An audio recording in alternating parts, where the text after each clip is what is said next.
in recognition of an extraordinary 50 years, 8 months, and 17 days as the lead anchor at WNBC News, a record unmatched in New York broadcast history, during which he earned 36 Emmy Awards, an Edward R. Murrow Award, a DuPont Columbia Award, and the enduring trust of generations of New Yorkers. Chuck Scarborough's career stands as a testament to excellence, integrity, and the highest traditions of broadcast journalism. I'm not sure John D. Rockefeller nor his grandson Nelson would agree, but at least one writer has called Chuck Scarborough the cornerstone of 30 Rock. He's been described as the gold standard, as iconic, as legendary, and as a broadcast newsman of velvet voice and dashing good looks. We're here to honor Chuck Scarborough's gifted anchoring of the news on the flagship station of the NBC television network for more than half a century, as you've already heard. The words awesome and astounding leap to mind. An individual managing that much time at the very pinnacle of any business or profession would justly be labeled extraordinary, but 5 decades of graceful success in what's seen as the Shark Tank of New York City TV news, that's beyond epic. He was born in Pittsburgh, and after graduating the University of Southern Mississippi with highest honors and serving 4 years in the Air Force as a pilot, I think. No. No? Intercontinental ballistic missiles. That's a different story. Yeah. Didn't know about that part. I guess he couldn't talk about it.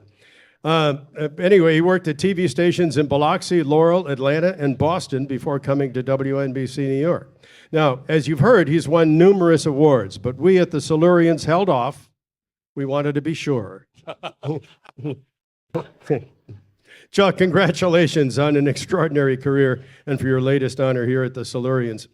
You know, years ago, I did a radio interview with Walter Cronkite, who said his first memory of broadcasting news was done without a microphone. As a little guy in Missouri, Uncle Walter remembered waving a newspaper and shouting to anyone on the street who would listen that President Harding had died. I understand your first impulse to inform the public came in a movie theater. Yes, it did. This is a story my mother tells me. When I was 2 years old, it was 1945. My father was a combat pilot flying B-17s in the European theater at the time. And my mother took me to the movies. And back then, they had the movie tone newsreels. That's where people got their visual news from overseas. And on the screen in the crowded theater was a squadron of B-17s flying a bombing mission. And I stood up and in a high, squeaky little voice said, "My daddy flies B-teens. My daddy flies B-teens." And the entire theater broke out in sobs. So I think that early ability to make vast numbers of total strangers cry was clearly an indication I was headed for a career in television news. So let's talk about how you went from the Air Force into journalism, and we talked about it a little bit in your first foray into print. Wait a minute, print? Yep. Okay, An Anatomy of an Air Crash, 1973. How did that come about? Well, that was by then. I had already begun my television career, and I was in Boston, which was my last stop before New York, and I had become the aviation reporter du jour. There was a crash at Logan Airport. Delta 723, as I recall, had hit the seawall and on an attempted landing. We didn't know what it was. I was at home at the time, and I lived in an apartment right across the harbor. I lived in Long Wharf in Boston, if any of you are familiar with Boston, but I was in one of the early urban pioneers in Long Wharf, and there was a converted warehouse. But I was right across the water, very close to Logan Airport. And the assignment desk called me and said, "There's something going on at Logan." There was very thick fog. I could see nothing out of the windows of the apartment. I'm going to send a stringer over there, a guy named Richie Suskin, and would you guys go over and check it out? So Richie came. I had at the time, I had a car that looked like a plane wrap police car. I had its Mercury. It was dark green Mercury. So we put the gear in my car, and headed for the Callahan Tunnel, realized it was closed because that was part of the emergency drill, which was the first sign something bad had happened at the airport. But a police car went flying by, lights and sirens. So I pulled in behind him and just tailgated him. And we got out to the airport, and instead of going to the main terminal, the police car went onto the access road that is around the perimeter of the airport, and I tailgated him. He pulled up at the airport fire station, and it was foggy. I couldn't quite see, but I could tell all the doors were open on the airport fire station, which was the second big clue that something bad had happened. So I got out of the car, and it was dead quiet. The airspace had been closed. I spotted somebody from the Port Authority, walked over to him and said, "What happened?" He said, "Well, we've got a plane down on 4 right, and as you can see, we've got a lot of casualties." And I turned around, and there were 30 bodies that had just been extracted from the wreckage, lined up on the floor of the airport fire station. They'd been alive an hour earlier. And so we hitched a ride on an ambulance. And was a surreal scene, if you can imagine this. The fog was white. When we got out to the actual crash site on 4 right, the ground was covered with white foam, and there were nurses in white uniforms standing around doing nothing because there was only one survivor who would die several months later. And he was in the wreckage with his arm, one arm, and his head looked fine. The rest of him was charred black because, as he would later tell rescuers, the woman next to him had managed to push his head and arm out of an exit that he was sitting next to before the fuselage flashed with fire. Leopold Schwannard was his name. He was an Air Force sergeant, home to propose to his girlfriend.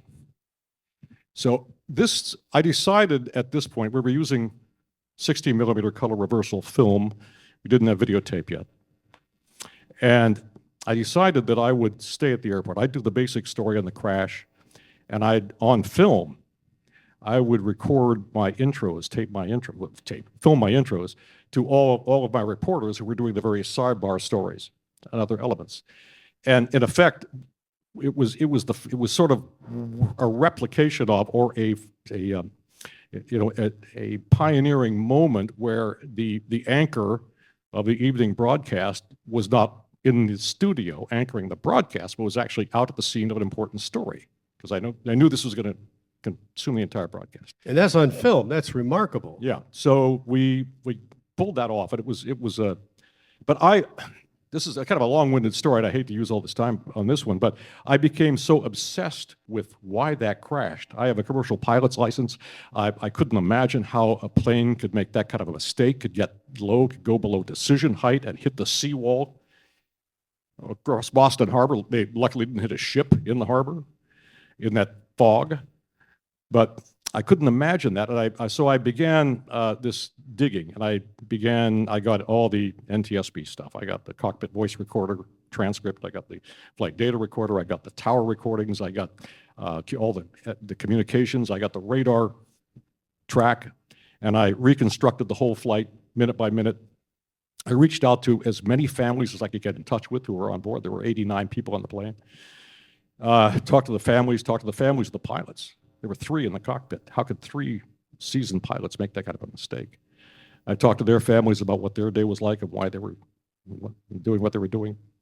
And I had so much information that I realized it was way too much data, way too much material for television, that wasn't the right medium for this. So I called Boston Magazine and said, "I'd like to write an article for you called Anatomy of a Plane Crash." And that's what happened. That was print has a specific advantage over broadcast, and that is when you need lots of detail. You can dig in. Just to do this on television would have been an epic production. Maybe we could have spent a couple of hours on it, but to write an article, to sift through all this and write an article that's coherent, that has a beginning, a middle, and an end, was the best way to tell that story. And frankly, it's one of the best stories I've ever reported. Well, and you gave me, Chuck was kind enough to let me read that story. Let me tell you something. If you have a chance, is there some way that they can look that up, do you think? No, it's not online, but I can email all of you. It is riveting. I mean, he has written this so well. I couldn't stop. First of all, I started reading it on my phone, and I'm going like, I can't stop. I got to know what's happening next. It's written that just phenomenal piece. So somehow, Thanks, Rick. somehow we got to get it to these people because it's extraordinary. Let's move on though from that story. And how about telling us about what kind of a welcome you got in New York when you got here? Oh, that's a good yarn. Yeah. When I left Boston in 1974 and came to New York City, the first thing that I did when I sat down with management was get a lecture on the jurisdictional boundaries of the unions. NBC was thoroughly unionized. All the jobs were carved up into little slices, and everybody had their own jurisdiction. And they warned me of all the things the transgressions I could possibly commit. The worst was with the couriers. In the 1950s, NBC got the bright idea of accelerating the news production business because film had to get from the scene of the story to the film processor back at 30 Rock and be processed before we could even begin to edit. So to make that easier and faster, they decided to hire a motorcycle gang from Queens because motorcycles can zig in and out of traffic and get the film back. By the time I got to NBC, the motorcycle gang had joined the Teamsters, and their latest negotiation had negotiated for cars. So they were all driving cars now. The advantage was kind of gone, but we had this union there, and these guys, but their jurisdiction was strictly to bring film and equipment to and from locations. No people. But they told me, if you're really up against a deadline, you've got to get back in a hurry, and when you hand your film to the courier to go back, while the crew is breaking down, and you want to save a little time, you have to say, may I please go back to the station with you? And the courier will say, yes. But if you don't ask and you just get in the car, it costs us thousands of dollars for the grievance. So I was a couple of months into the job, and it was 4 o'clock. I was on the air live at 5. And we got notified that there was a new head of the MTA had just been named, and his office was just 3 blocks away from us. And so they asked me if I could just run over there real quick with the camera crew, get a quick interview with him, and we'll get it on the 5 o'clock. 4 o'clock, I rolled out with the crew. We went the 3 blocks. We lugged the equipment up. We set up the lights. I interviewed the subject. By the time I finished, it was probably 4:40. I was on the air now in 20 minutes. And so I took the film magazine, looked like Mickey Mouse ears, and went over to the courier who was standing by, chewing tobacco. And I said, here's the film. May I go back to the station with you? He said, sure, Chuck, come on, let's go. So we went down the elevator. We went out. It was pouring rain out front of the building. We took a left turn, and we went a block. And then we took another left turn and went another half block. And I said, where did you park? He said, it was only a couple of blocks away. I walked. So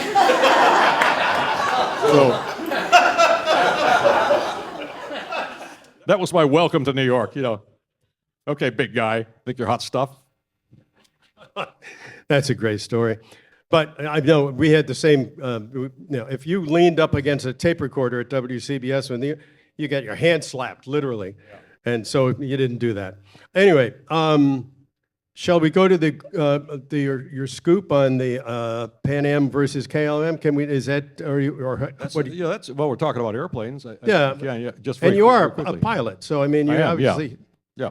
Commercial. I've got a commercial, a little rusty, dusty. Do you do any flying at the moment? No, do you keep current? No, I'm flying high at the moment. Yes, it's a wonderful organization. No, I haven't flown in a while, a couple of years. Actually, the pandemic kind of put a halt to that. Yeah.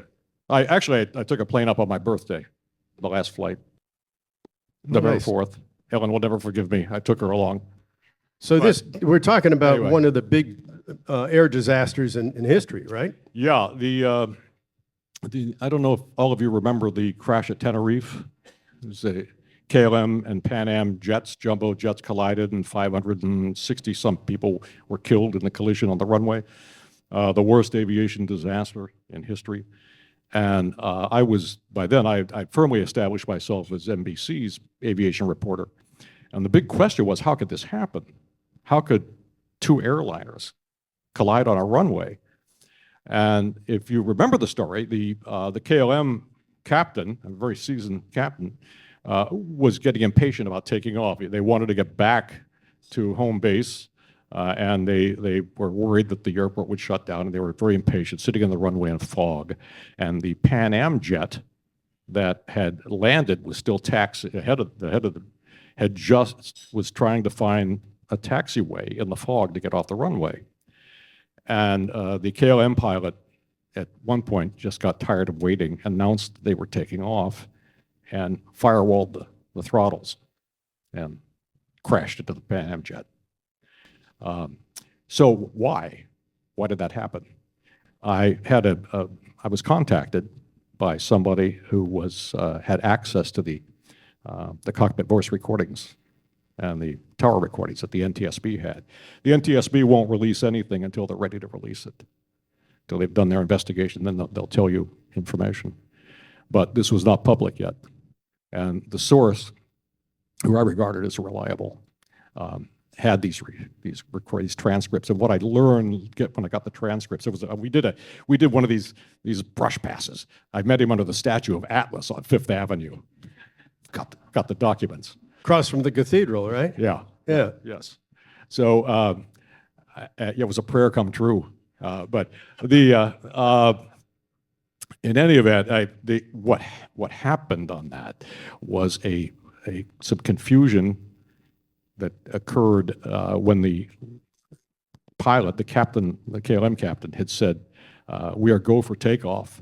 The tower had gotten on the mic and said, "No, the runway is not yet clear." But at the same time, the Pan Am pilot had hopped on his radio and said, Pan Am, whatever it was, is still on the runway. The two transmissions garbled each other. So the KLM crew did not hear the response from the tower and went ahead. It was clearly KLM's fault, and that was established by that. But before I went on the air with that, I wanted to try to get a second source, as we always do, and I had a really good source at the NTSB, a guy I'd worked with a lot. His name was Brad Dunbar, and I called him up, and we were pals. But I said, "Listen, I've got this what looks to be an authentic transcript of the cockpit voice recordings, and I'm doing a piece tonight on the air on NBC Nightly News on this. I just want to verify that it's accurate." And he gave me the usual answer: "No, I can't talk to you. We're not releasing that. I can't say anything about that." And I said, "Well, all right, I'm going to put it on the air unless you tell me it's not a good idea." There was a long pause, and he said, he thought about it. He said, "You and your source are on your own." And I took that to mean, don't tattle that I said anything to you. But he didn't stop me from going forward with it. And so that's why NBC broke that story. How often is it, do you think, that an anchorman breaks a story like that? I mean, I did it almost every day. I mean, that's remarkable. You're doing the reporting at the same time you're anchoring the news, which is that's amazing. Well, that's actually kind of the job description from my perspective. Anyway, I always like getting away from the anchor desk. Gus Rosendale's here. He's another one. He's a fabulous anchor, but turn him loose in the field and he's lethal. So, but that's, I think, anybody who's really serious about this, I think would say that getting away from the anchor desk, that's an important job. It's especially important when you have breaking news that you've got to cover live. But I think anybody will tell you that getting out into the field, getting away from the desk, covering a story, focusing on a single story and with intensity is really the icing on the cake of the job. I enjoyed all of that. And I had, for the golden years of television broadcasting before the revenue started to decline because of what's happened with the fracturing of the audience, I had almost unlimited resources to go anywhere on the planet I wanted to go to do a story. NBC would send me. First class? Yes, it was in my contract. That's a smart lawyer you have. Yeah. Okay. Do we want to go to the tape here? Oh, Go to yeah. the I think videotape? I brought a couple of tapes here. I thought this would be kind of fun. This is 1985. Anybody know who that is on the screen? Jerry Nachman. Okay. Or as we called him Jerry Neck Person later. Don't roll it just yet. But this is, we did this, I got this idea of doing a little navel gazing and taking the audience into the behind the scenes of television news. So this is a story I did showing sort of a day in the life of a newsroom. And Jerry Nachman was the news director at the time, legendary guy. Mike Callahan was our assignment editor. How many of you remember Mike Callahan? I worked with both of them. Yeah. Absolutely. So you'll see, you may see some characters you enjoy seeing, but this is what it was like back in 1985. John, that's not your call. You can say what you want to say about how the fire department functioned in this. You can say what you want to say about whether it was routine or not. What you don't get to say is whether it's a news story. Jerry Nachman's one of the people who do get to say what's a news story. One of a dozen who've assembled on this Friday morning, as they do every weekday, to decide what will appear on the 6 o'clock news. Now, do you want to give us the piece of paper or not? Nachman is the news director, All right, the boss. and at the in moment, any he's case, trying to I muscle a would love document to on the have a fatal conversation fire with from a him. reluctant fire department official. He really has turned out to be a hump. He says it's not a news story. It's a media event. One small skirmish in a battle against a much more formidable enemy than a minor fire official, the clock. All right, he heard It's nearly 11 a.m. 7 hours beyond this gathering of executives, editors, producers, and writers lies an hour of television time that must be filled with news. Of the hundreds of items that have surfaced overnight in the newsroom, on wire machines, over the telephone, in the morning papers, 21 will make it to the 6 o'clock news. 18-year-old woman beaten and robbed. Assignment editor Mike Callahan ticks off the most promising candidates. Lacote Basque has made the dirty restaurant list. All right. Rat droppings. Some are straightforward and obvious. A New Jersey man has hijacked an airliner with City Council President Carol Bellamy on board. An actor is savagely beaten by a street gang and becomes an instant Bernard Goetz fan. Other items trigger debate, like what to do about conflicting claims by officials regarding subway safety. I think the story to do is you've got Al D'Amato saying he's afraid to ride a subway, his bodyguard's afraid to ride a subway, his daughter wouldn't take a job in New York because she was fondled on the subway.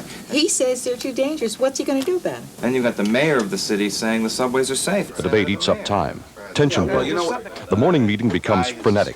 Phone calls to reporters in the field mixing with the litany of possible stories. The guy goes to the restaurant, Yeah, but I'd also like to do it as a news kills story the tonight. father, shoots his there any way you estranged could do it? I wife, mean, we turns the gun on himself. You got a phone that Reggie's on 5. New Jersey correspondent Reggie Harris, already trying to cover the hijacking and a flu outbreak, Reggie. balks at doing a story on a murder-suicide. Is Reggie kissing off this story? Brett Marcus, the producer of the 6 o'clock news, figures maybe we ought to kiss off some of the crime stories. Is anything a little lighter? Got a lot of Got the golden crime and cord. ultra-violence Let in me the keep show. going. 15 minutes after the morning meeting, Marcus has decided what stories he'll use and the order they'll appear in the program. Civillo on subway, I don't care, subway crime, whatever you want to call it. Mary Civillo is dispatched to cover the subway safety story, one of 17 tape items that must be shot, written, and edited in the next 6.5 hours. Traffic is a constant enemy. Valuable time is lost getting to her first location, Transit Police headquarters in Brooklyn. It takes more time to tape interviews with Chief Meehan and several officers. I think that the program has to have some balance. While his reporters toil in the field, Marcus continues to worry about the newscast being top-heavy with crime. It's current, it's breaking news. I'm just concerned sometimes that we give people sort of a false sense of what happens in our area on a given day. Crime's on batteries, and the batteries are dead. For the moment, Mary Civillo's concern is less philosophical. Dead batteries. Correcting the technical problem takes time, and at 2:20, time is running out. At a Brooklyn subway station, she and her crew run a gauntlet of young men mugging for the camera to interview subway riders about crime. This is Chuck. You and I are going to have a little conversation. You've got the top of the 6 tonight. In the newsroom, Marcus's ruminations about crime are shattered by a breaking story. A second verdict in Ariel Sharon's libel suit against Time magazine has just been announced. Less than 3 hours to airtime, and Marcus has to restructure the entire newscast. Manhole covers explode, train derailments, verdicts, always on Friday afternoons.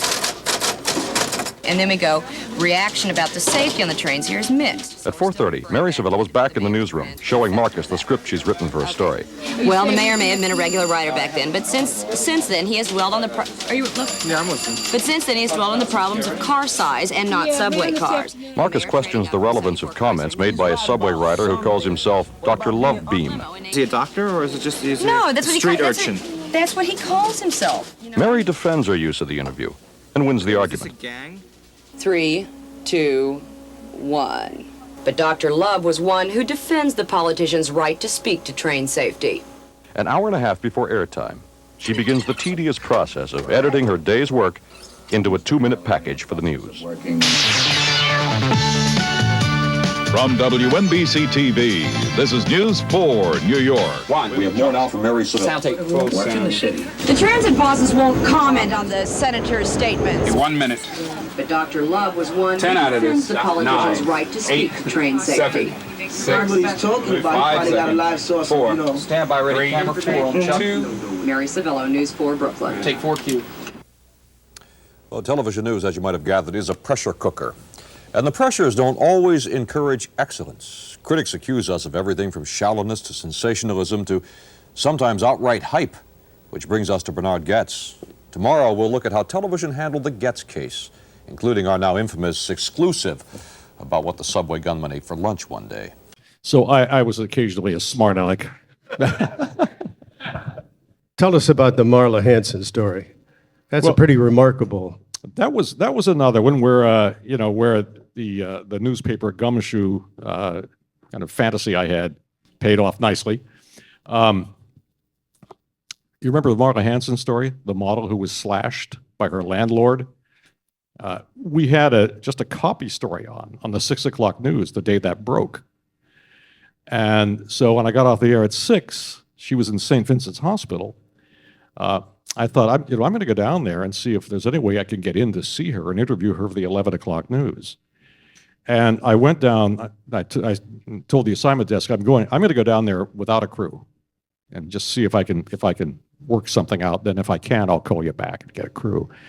So when I got there, boy, the place was ringed off. Nobody was allowed in. Every television station, every network. It was a global story. It was so sensational. But everybody was there outside the hospital trying to get some information on Marla Hansen, the beautiful young woman.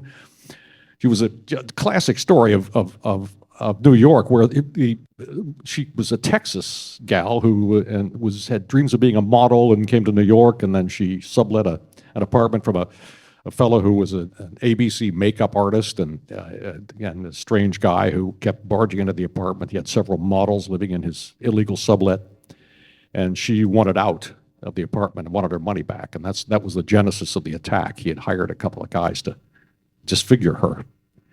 So anyway, I walked into the hospital like I belonged there. Walked past everybody, just walked in the door, went up immediately to the second floor to get off and went to the nurse's station, and I said, I'm here to see Marla Hansen. What room is she in? And the nurse directed me. So I got in, walked into the room, and here was this diminutive young woman alone with stitches all over her face in this hospital bed. Nobody in there with her. And she had watched the 6 o'clock news that night. I walked in, introduced myself, and talked with her a bit, and she was spunky at the time. She was upset because the copy story that we had a line in there, something about her destroying her career as a model, and she said, I'm not going to let this defeat me. I'm going to still pursue that career. And so I said, well, listen, I think maybe we should say something about that on the 11 o'clock news tonight to correct that. Would you like to say something on camera? And she said, absolutely. So I called the assignment desk and I said, get a crew down here. And I got a hold of the hospital manager. and said, I've got a crew coming down. They're going to have to get through the gauntlet here, but I'd like to interview Marla Hanson. She wants to be interviewed. And it was actually the doctor on call, I guess. And he said, well, I have to get permission from her doctor for the interview. I can't just let a crew in. So those days, people wore beepers. We didn't have cell phones. And I tried everything to get a hold of the guy. I beeped him, I called him, nothing was happening. And the clock is ticking, and I've left messages, and I kept going. Now it's 10 o'clock at night. I'm on the air at 11. I'm down at St. Vincent's. Finally, I got a call back, and he apologized. He was out doing his laundry. And he told me that, I explained what was going on and how Marla wanted to go on television and talk about this. And I said, but I need your permission to get the camera crew into the room. And he said, okay, if you mention my name, I'll do it. I'll call. The crew got up there at, I'm guessing, 20 past 10. And I spent maybe 15 minutes just rolling tape and talking to her. And at probably 20 of 11, grabbed the tape, headed down, went out the door, got back to the station at 5 minutes of 11 and threw the tape into playback and said, just cue it up to the first frame. It's all good. And jumped into the anchor chair. And with that, we had the only interview that ever was done with her at that moment in her life on the air. So that the picture of Marla was actually on every newspaper globally at that point from our video. What a remarkable story that is. Ellen Fleischer is the one that told me about that. I had to ask that. Yeah, were you down there, Ellen? Were you trying to get into the hospital? I had the opportunity to meet Marla sometime after that, and she said that meeting Chuck was one of the thrills of her life. I'm very flattered. Can we go to a little lighter subject? Yeah, what would you like? Okay. The Jerry Nachman story, want to do that? Okay, yeah, let's do the Jerry. This is, you saw Jerry Nachman, but this is a story you haven't heard, I'm guaranteeing you that. Yeah, Jerry Nachman, you know what a legend he was in town. He was our news director at the time. He had asthma, and he suffered a very life-threatening asthma attack, was hospitalized. And this story revolves around Mike Callahan, the assignment editor. But so he was in the hospital for several days being treated for this asthma attack. And the day he was to be dispatched and sent home that evening, Mike called me up and he said, listen, Chuck, some of us are going to go over and we're going to go visit Jerry in the hospital. They're about to let him out of the hospital. We thought we'd go visit him. We're going to take a camera crew over there and maybe just do a little piece on Jerry in the hospital. Would you like to join us? I said, sure. So I went over, walked into the room. And Jerry was propped up on the pillows, and I walked up and said, Jerry, gosh, you're looking okay. I'm glad you're getting out today. He said, boy, me too. I almost didn't make it. I almost died this morning. He said, they overdosed me on the steroids, and they, my blood pressure shot up, and my pulse shot up, and they had to get the crash cart in here, and it was just a bloody mess. I said, oh my gosh, Jerry, is that right? But at this moment, in the door came a woman, dressed nicely in a nice professional suit with a clipboard in her hand, and said, Mr. Nachman, I'm with the hospital here, and before you leave, we'd just like to have a little survey on how you feel you were treated here. And he said, well, I'll tell you how I feel I've been treated. You almost killed me this morning. That's how I've been treated, and I'm just glad to get out of here because, they had the crash cart in here this morning. And she said, oh, well, Mr. Nachman, I'm so sorry to hear that. And she put a little clipboard down, and she reached into her purse and pulled out a tape recorder and pressed play, and it was a bump and grind, and she began to disrobe. Callahan had hired a stripper. And now Jerry is lying in the hospital bed, wheezing for breath, and this stripper is dancing around the bed, getting progressively more nude, down to her pasties and her G-string, when the phone rings. And Jerry picks it up. This is now, by now, the camera came in. This is all on camera somewhere. Somebody has the tape. They're recording this. They're gagged. This was the Callahan fun. The phone rang, and he picked it up and said, "Hello? No, sweetheart, I'm not smoking." It was his wife. She must have said, "You sound like you're out of breath. Are you smoking?" It was hysterical. And I just remember one other element. At this point, Death walked in the door.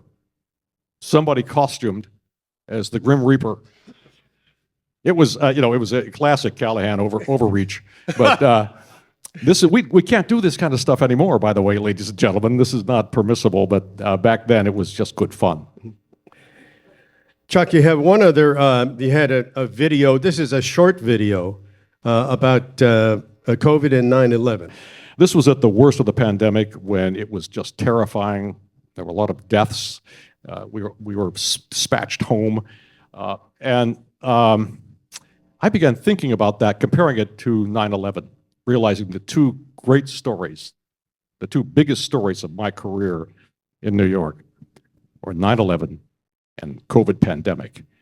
And there were some similarities and some differences between these two huge, impactful stories. So I had written an email to one of our reporters, Brian Thompson in New Jersey, who'd been covering the nursing homes, and at great peril. That's one thing that we always have to appreciate, is that much of what reporters in the field do is risky. They put their lives on the line to be able to bring truth and veracity to the public. And in this case, there was a virus out there, an invisible enemy floating around that could kill anybody at that time. And but we were covering the story. And so I decided to do a little piece on comparing the two big stories of our lifetimes, COVID and 9/11. And I stepped a little bit out of my lane because my job as a broadcast journalist isn't to tell you how to feel or to tell you how to think. It's to give you the facts and let you decide.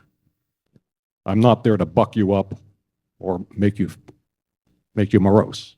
The facts are the facts. I stepped a little bit out of my lane here, and I think it was okay. I'll let you decide that. But this was the piece that mixing, using the best of my medium, which is words and video and sound, this is what resulted. In the blink of an eye, our world changed that day. Our sense of security shattered, friends and colleagues killed, our economy rocked. But we had the luxury of anger back then, a malevolent enemy to despise. The dangers were obvious, the risks were manageable. Now, the danger is measured in microns, invisible and mindless. The disaster is unfolding slowly. Instead of revealing itself in a single explosive morning, it is 9/11 in slow motion. The toll in lives and economic destruction rising daily. After the attacks of 9/11, we sent our warriors to the other side of the world to avenge the dead and protect the homeland. It was an away game. Now the enemy is here, spreading among us with near impunity. It is a distinctly home game. Our warriors are those indescribably courageous medical professionals putting their lives on the line every hour of every day, tireless in their mission to save us. 9/11 brought us together. We buried our petty differences and linked arms as New Yorkers, as Americans. We gathered to weep as the smoldering pile grudgingly gave up the dead. COVID-19's victims die in isolation without the final comfort of a loved one's hand, and we are denied the final farewell of a funeral gathering. COVID-19 has driven us apart. Safety is isolation. After 9/11, the suicide bomber was the signature of distant threat. Now we must regard any fellow human being with wary suspicion, a possible vector of suffocating death. Get no closer than 6 feet. In the age of contagion, our humanity has gone digital. But there are common elements between then and now that we must consider above all else. Just as we did back then, with compassion and ingenuity, we're finding ways to help each other. And after 9/11, after the shock and loss, we recovered. We went to work rebuilding our city, our economy, and our lives. We emerged stronger than ever. This pandemic will pass, and as certain as the sunrise, we will do it all again.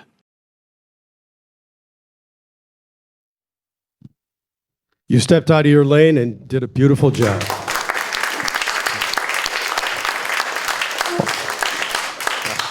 I have many other questions to ask you, but I think we're to the point where we're going to try to give some people, a chance to ask questions from the field, if that agrees with everybody at this point.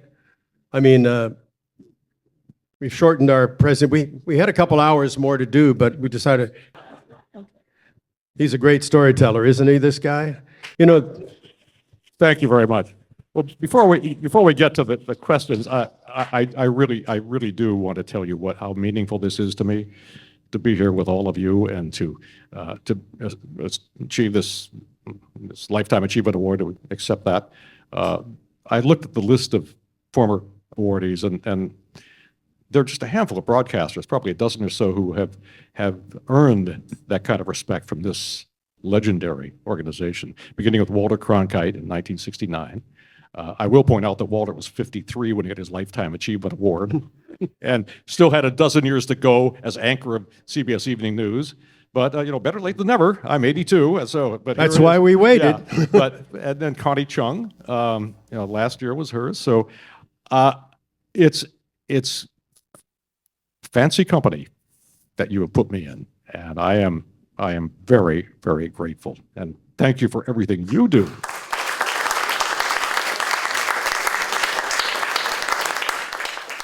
Oh, I'm Vicki Zanich. I'm a former business reporter and also been watching you since you started. My question is about what you just said about stepping out of your lane, because I don't see it. There seems to be increasing pressure on reporters to become stenographers. And I wonder if you thought about that. What is the difference between, observation and stenography? Because a reporter kind of can take sides when the facts lie over here. Well, the facts speak for themselves. I think if you do a good story, you put the story together. I understand what you're saying, but I think it's not necessary for you to interject your opinion. It's you craft your story, and you get both sides of the story in. You tell it, make a balanced story out of it. But if you do the story well, the story will carry it. I don't think you need to add any editorial content. There are cable channels to tune into if you want to have opinion. You want to have your news soaked in opinion. You can watch Fox News, you can watch CNN, you can watch MS Now, and get people who are not shy about sharing their opinions about what's going on and what they think is right. But I think we have an important job working under the protections of the First Amendment, which is pretty clear in its language. We have a job that's important to the Republic.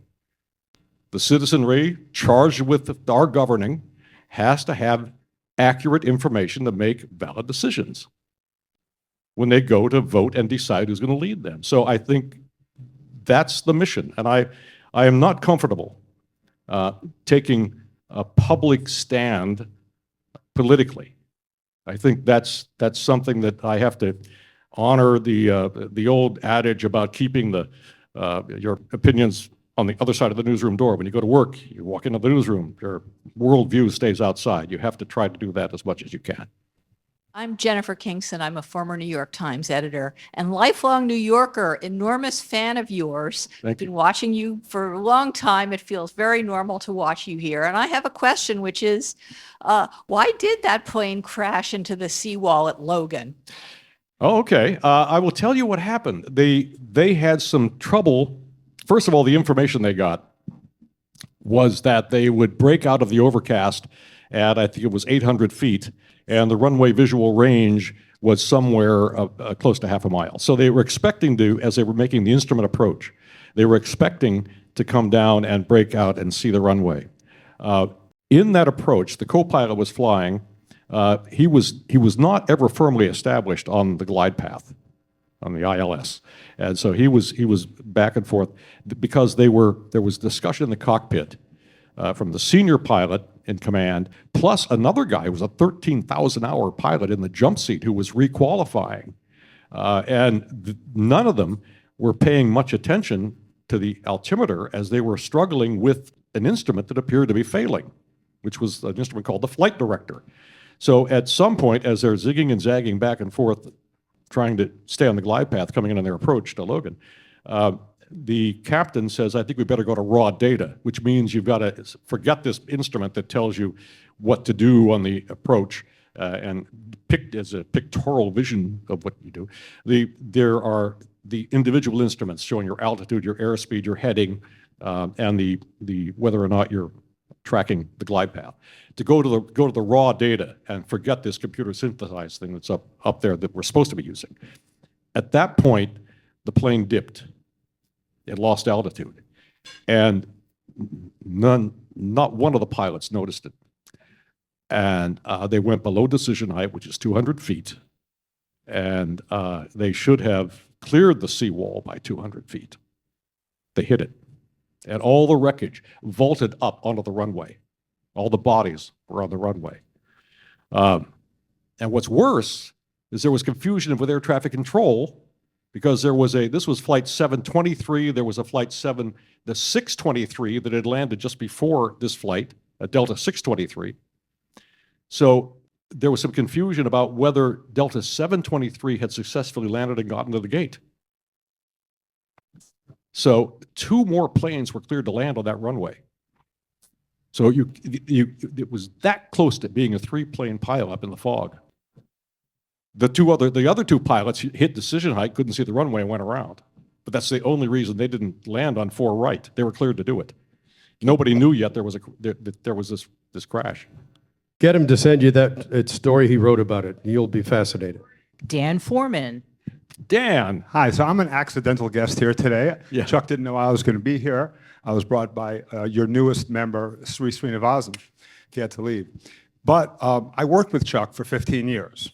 And I think I was technically his boss, but I think he was my boss. But we were partners. And I would just like to say a couple of quick things and then ask him a question.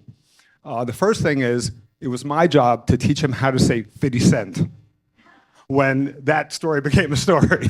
He said, isn't it 50 cents? I said, no, we got to say 50 cent. And we got him to do it. And Chuck was always flexible that way. But Chuck was also the best writer in the room. We had a whole room full of writers, but he was always the best writer. And I was always thrilled when he said, I'd like to write the lead because I knew it was going to be good. Clearly the best at breaking news and a pleasure to deal with. But he's been talking today mostly about the stories where he was aggressive and he was proactive. But Chuck was also a listener. So one day I bring him a crazy source, a woman from my town, who has a story that I'd like to ask him to just tell briefly about 2 soldiers. And, you know, other anchormen could have blown it off. They wouldn't take it. They were not going to talk to this person. He gets on the phone and talks to her, ended up doing a story about 2 soldiers from 2 sides of World War II that met each other. And the reason it's so impressive, it was a great story, but it's also he listened. He listened to a viewer. He wasn't just deciding as a journalist, as we often do, what's the news. So I don't know if you want to recount that story briefly or not, but I just wanted to acknowledge. Thank you, Dan. Thank you very much. And that was one of my favorite stories. It was called Enemies No More. And it was 2 American GIs, one of them Jewish, got a letter from a guy who was a proud soldier of the Third Reich, a guy named Hans Geng. And the letter said, I guess he sent it to James first. Dear James, we don't know each other, but we tried to kill each other at the Battle of the Bulge. I was in the 3rd tank in the column you had the audacity to stop. All my friends from the Battle of the Bulge are now dead. You are the only comrades I have left. And so this odd series of letters had been exchanged. When Dan brought the story to me, they'd begun writing, and Jim, what was the other guy's name? Do you remember the other? No, the Jewish. These 2 guys were a bazooka team. They were on a little road in the Ardennes forest that dropped off. We're gonna be here all afternoon with these things. If just yell if I'm getting too windy here. But anyway, the upshot is the opening thrust when Hitler was moving in through Belgium, through the Ardennes forest to try to attack and break through the Allied lines. They saw the lead tank coming a column of German tanks coming up this little road where they had this foxhole and had their bazooka. And they managed to, with great difficulty, finally get a rocket off that blew up the first tank, which stopped the column and actually delayed the Battle of the Bulge by a couple of days because the Germans had to back out. There was no way around the tank. It was a steep cliff on one side and a drop off on the other. So it was a little village called St. Vith in Belgium where this happened. So anyway, the guys got their medals for valor when they were in their 70s, when they had gone back for a reunion of their unit back in Belgium, and their commanding officer from the war was with them. Some man walked up and said he was a little kid at the time, and he'd seen these two crazy GIs shoot that German tank, and with the witness, they both got Bronze Stars for bravery, which got publicity, which Hans Geng, who was in the third tank in that column, read and reached out to him. So they decided they would reunite at that location where they had met. And I pre-interviewed Lester, that was his name, Lester Bornstein. And Lester told me he was curious. First he resented the letters when they arrived, then he got curious about this Hans Geng character, and then so I'm keen to meet him. And I said, will you be friends? He said, no, we can never be friends. But I'm just curious about it. To cut to the chase, the scene and we met right at the spot. And these two guys, two American guys, Jim and Lester, were standing with me with a camera. And down this little trail came Hans Geng, this short German with a cane. The hand that held a weapon now held a cane. And he came walking down the road. And they introduced each other. And at first, Lester held back. He didn't go up and shake Hans's hand. Jim embraced him right away. But then, all of a sudden, something broke in Lester, and he came up and embraced Hans Geng. And they were in tears. And they spent a couple of days together there with me, a fly on the wall, talking about their experiences. And they decided they wanted to go to a local cemetery where American soldiers in Belgium were buried.